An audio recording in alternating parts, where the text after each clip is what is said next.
Hey guys, so welcome back. Today what I want to look at is the first assignment and the next assignment in the notes. And we really want to use the information we learned in the previous video about heating curves to solve some problems.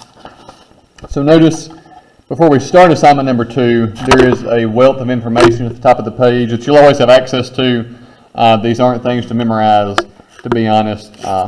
A lot of these numbers I have to look up every time. You don't really remember all these numbers, so you'll be given these. The couple of numbers you should memorize are probably the melting point and boiling point of water. You probably should know that. But other than that, you'll have access to this table. So I have the melting point and boiling point for these compounds, the heat of fusion, heat of vaporization for these compounds, then the specific heat for the solid form of the compounds, then the specific heat for the liquid and liquid and gas forms of water there. So we're going to use that to do some calculations.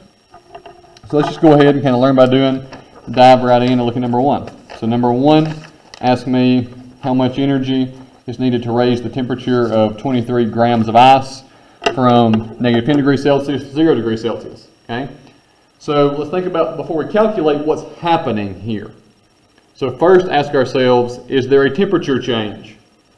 Yes. Is there a phase change? No. Because it tells us we heat to 0, but it doesn't say we have a phase change. Okay, so 0 is where the phase change can happen, but the problem does not tell us that a phase change occurred. So in this problem, just to kind of show you on your phase diagram, it would be like going from here to here, for example. We are just heating a solid. So if we're only heating, we just need to use Q equals MC delta T. Calculate the amount of energy required. Okay, so I can plug in Q equals M is 23.0 grams times C. So my C value for solid ice or solid water is 2.06 joules per gram degree Celsius. So be sure you copy the units in. That'll let you catch a lot of your mistakes.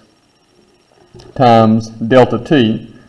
So my T is increasing by 10 because I'm going from negative 10 to 0. My change in temperature is positive 10 degrees Celsius. Okay? If temperature were decreasing, then we could plug in the negative number there. But we get a negative Q, and we'll talk more about that in videos, kind of what later videos what that means. Okay, but for now, as long as temperature is increasing, we'll have a positive delta T there. So before we type in, we can cancel the units. Grams cancels grams, degrees Celsius cancels degrees Celsius.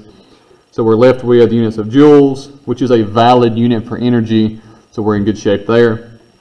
So then when you type it in and you round to 3 significant digits, you should get 474 joules. So number 2, you're going to look at that one. How much energy is needed to melt 16 grams of ice? So again, ask yourself, what is happening in this problem? First, is there a temperature change? No. Is there a phase change? Yes. So the phase change is melting, so it is a solid liquid phase change.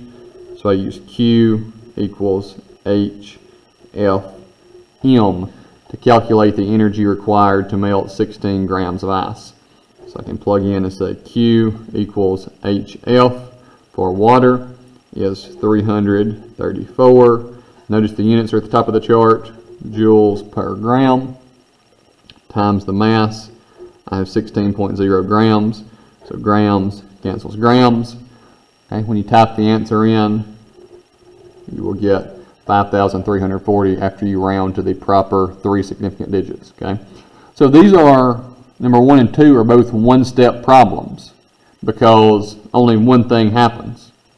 Number 1, I'm only heating, and number 2, I'm only melting. So hopefully those are pretty straightforward. If you don't understand 1 and 2, stop, think about those, email me, get those figured out before you move on to 3. Number 3 is a little bit more complicated. So 3 says how much heat is needed to melt 75 grams of ice that is at negative 28 degrees Celsius. So first we have to ask ourselves, is there a temperature change? Well, the problem doesn't explicitly state it, but we know that ice cannot melt at negative 28 degrees Celsius. Ice melts at 0 degrees Celsius. So there has to be a temperature change. So I have to heat from negative 28 to 0, and then I can melt. So if you think about on this diagram, what that might look like, it looks like going from here to here. We want to go from a cold solid to a liquid. Okay. So my first step, and I want to label that out, is to heat the solid. So heat solid to melting point. And step 2 is to melt. So to heat the solid to melting point, I will use Q equals MC delta T. That will tell me how much energy is required to heat that solid to melting point. The second step, to melt, I will use Q equals HFM. Okay? So that I can plug in. You'll get two different Q values, and I want to know how much heat is required to do both. I will add the two together. So MC delta T, I have 75.0 grams times the C value for my solid water is 2.06 joules per gram degree Celsius. My delta T, I need to raise from 28 to 0. And I know it's 0 because it says ice and that refers to water. The melting point of water is 0, so I need to go up 28 degrees. So 28 degrees Celsius. So degrees Celsius cancels degrees Celsius, grams cancels grams, you're left with joules. Then for Q equals HFM, the HF for water is 334 joules per gram times, again the mass is 75.0 grams, that cancels that. So then you type both of these in, you'll get two different numbers in joules. Then when you add it up and round to proper significant digits, you should get 29,400 joules, or if you wanted to, you could divide that by 1,000 and convert to kilojoules. Okay. So again, this just kind of combines the things we already know, and it makes sure that we account for the energy change for each step of heating, because we know that each of the steps has a specific energy change associated with it, so we have to be sure and account for each step, then add them together. Okay. So let's look at number 4. How much heat is needed to raise the temperature of 14 grams of ice from negative 15 degrees Celsius to 85 degrees Celsius? So there's a couple of things we have to ask ourselves here. What are we doing first? So let's think about what's going on. So I want to go from negative 15 to 85. So I can't just heat ice all the way to 85. There's going to be some phase changes along the way. So if we look at water in the table, there's a phase change at 0 and a phase change at 100. So I can go ahead and label this out, what I can do. So I can go from negative 15 to 0. And I can't go past 0, okay, because then I no longer have a solid.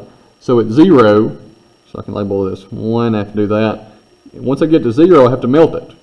So melt. And then now I have a liquid at 0 degrees Celsius. Then I want to heat to 85. Okay, so then I can go from 0 to 85 degrees Celsius. Okay? So we're going to do Q equals MC delta T here. So Q equals MC delta T. For the melting step, I do Q equals HFM. And for the heating step, I do Q equals MC delta T. So you might be thinking, well, can I not just combine step 1 and step 3 and just add 85 plus 15 for the total delta T and do one bigger problem? And the answer is no. And the reason why is, remember, there are different C values for different states of matter. So step 1, we're heating a solid. So I plug in 2.06 for C. Step 3, I'm heating a liquid. So I plug in 4.18 for C. So I will get all three of these answers in joules. I'll let you type that in on your own. Make sure you get that answer. When you add it up, you will get 10,100 joules. Okay? So the math is not the difficult part here by any means. The difficult part of this is making sure you do the correct steps. Okay, think about really what is going on for that problem. So in this problem, where we're going to or from, if I look at a phase diagram, I'm starting off here, and then I'm winding up somewhere up here. Okay, so I have to go from there to there. That is one calculation. From there to there is another calculation. And then from there to there is the third calculation. Okay, so if it helps you on every problem to draw out a heating curve, it might be a good idea. So for here, we're going from there to there. So that requires 3 calculations. 1 calculation, 2 calculations, 3 calculations. Okay. On this problem, if I wanted to draw that one out, I'm only going from here to there. So 1 calculation here, 1 calculation there. So it might help you to draw out the phase diagrams for each problem. If it does, definitely go for it. Let's look at number 5.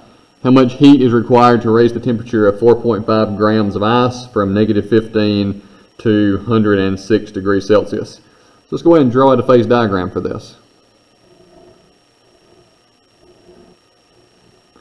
So if this is water, we're going to start off here at -15. We know it's below the melting point or the freezing point, so it will be a solid. We want to go all the way up to 106. We know 106 is all the way up here because it is above the boiling point, so it will be a gas. So if I think about what I've got to do for each of these steps, I'm going to have 1, 2, 3, 4, 5 calculations. So I can label these. Calculation number 1 will be -15 degrees to 0 degrees. So why do I stop at 0? Because 0 is the melting point of water. So once we get to 0, something different happens. We have to melt. So I'll label these 1, 2. Then after we melt, I have to heat from 0 degrees Celsius to 100 degrees Celsius. That's step 3. Then at 100, I have to vaporize. So that is step 4. Then my last step, I have to heat from 100 degrees Celsius to 106 degrees Celsius. Okay? So I'll let you type those in on your own, do that calculation. So you do Q equals MC delta T here, and you use 15 as your delta T, temperature's increasing by 15. Q equals HFM right here. Q equals MC delta T here, with your delta T being 100. Q equals HVM right here. Then Q equals MC delta T right here with 106. Excuse me, not 106, with 6 being your delta T because you increased by 6. And remember, when you do the 3 MC delta T calculations, you have to, I'm trying to get them both in the same frame. You have to use the correct C value. Okay, so calculation 1 is going to use 2.06 because it's a solid. Calculation 3 will use 4.18 because it's a liquid. And calculation, I didn't label it, 5 we'll use 2.02 because it is a gas. Okay? So go ahead and type that in on your own. Make sure you get the correct answer. Correct answer is 14,000 joules, or you could write it in terms of kilojoules if you want to divide by 1,000. Okay? So hopefully those calculations make sense. They all involve water. None are necessarily difficult. Just a couple of hints about the trickier parts. 1, make sure you either draw a diagram or think about in your mind what's happening and have I accounted for each step. So if you heat a solid, you got to calculate the energy change. If you melt, you got to calculate it. If you heat a liquid, you got to calculate it. If you vaporize, you got to calculate it. If you heat a gas, you got to calculate it. So think about for each problem, which of those 5 things am I doing? Okay, so once you do that, you do the calculations and add them up. So the other thing to watch out for is to make sure you use the correct constant. Okay. So each of the heating calculations, the MC delta T calculations, there is a different C value based on what state of matter you're in. Okay. So those are some things to watch out for. So on the next page, there are a couple of problems that we'll look at in the coming days. So I will post on Classroom what problems to do in what order. But the main thing, too, to watch out for is if I give you a number in kilojoules, or I ask for it in kilojoules, you can convert back and forth with that. And also if a problem, for example, references, let's just say, gold or copper, be sure you don't use the water values. Be sure you're paying attention to that.